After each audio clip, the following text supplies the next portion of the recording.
Greetings, opera lovers. It's Rona from Pittsburgh. I just finished watching a very unusual performance of Ariadne auf Naxos, live streamed, I think, from Salzburg. This is an opera I really don't know at all, although I know some of the arias very well by their tunes. Es gibt ein Reich, and also Zerbinetta's aria. Also some of the lovely music of the three nymphs, or whatever they're called. But the reason I wanted to see this is, first of all, I wanted to see a production from Salzburg. I mean, how fabulous is that, that you can sit in your own living room, or as I was on my porch, where I am right now, and see what people in Salzburg are seeing. But the real reason I wanted to see this performance was to hear Mr. Jonas Kaufmann, who is now just the vocal god in opera today. And so I had to put up with something that I was not expecting, which was a drama in German as the prologue, as I think Hofmannsthal meant it to be in the original version. A little play, and then a play about the opera, etc. I don't really know too much about the details of the plot. I just like to hear good singing. But the first part dragged on forever, especially because I don't understand German and there were no subtitles, or surtitles as they're sometimes called.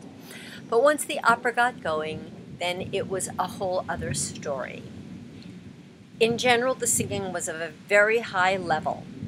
I have never heard of the woman who sang Ariadne, whose name is Emily McGee. She started off very nicely. I liked her, but as the opera went on, I liked her more and more.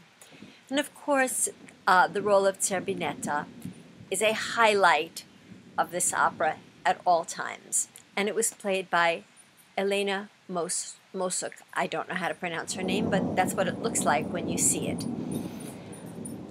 She did a fine job. I'm just not a fan of her voice. I've heard her before on YouTube and on records, and she can get through this role very well, but it's just not for me. I like to hear Zerbinetta very light and very easy, and I kept wondering whether she was going to get the notes. I don't like to hear music like that. But of course, for me, the star was Jonas Kaufmann.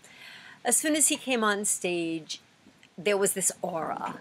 He was present, and he took command of the stage completely. And vocally, he was, as he is, a god. As many of you may know, in Salzburg, they are also doing La Bohème, and the night before this performance, the tenor, Piotr Baxala, could not perform the role of Rodolfo. And so Jonas Kaufmann was called in as a last-minute replacement. Poor audience members having to put up with Jonas. And so he sang last night, and he sang today. You would think he would have wanted to save his voice for this live-streamed event. I guess he knew he could do both, and he did today just absolutely beautifully. I'd like to say a word or two about the production. I enjoyed the production very much. The colors were extremely poppy, very bright green, big reds, big blacks, big whites, everything just really bold, and I liked that. And the staging was also glamorous and fanciful and very appropriate for an opera festival. So I was certainly glad I stayed to watch it. But I could not understand what they were singing about. While I was listening to this live streamed, I hopped into the parterre chat that La Checa hosts, and somebody whose name is Batti Mazzetto helped me through the opera by giving me a lot of simultaneous translations. And I must say the libretto seems like a very beautiful libretto, but I wouldn't have known that word for word, because there was nothing on the screen.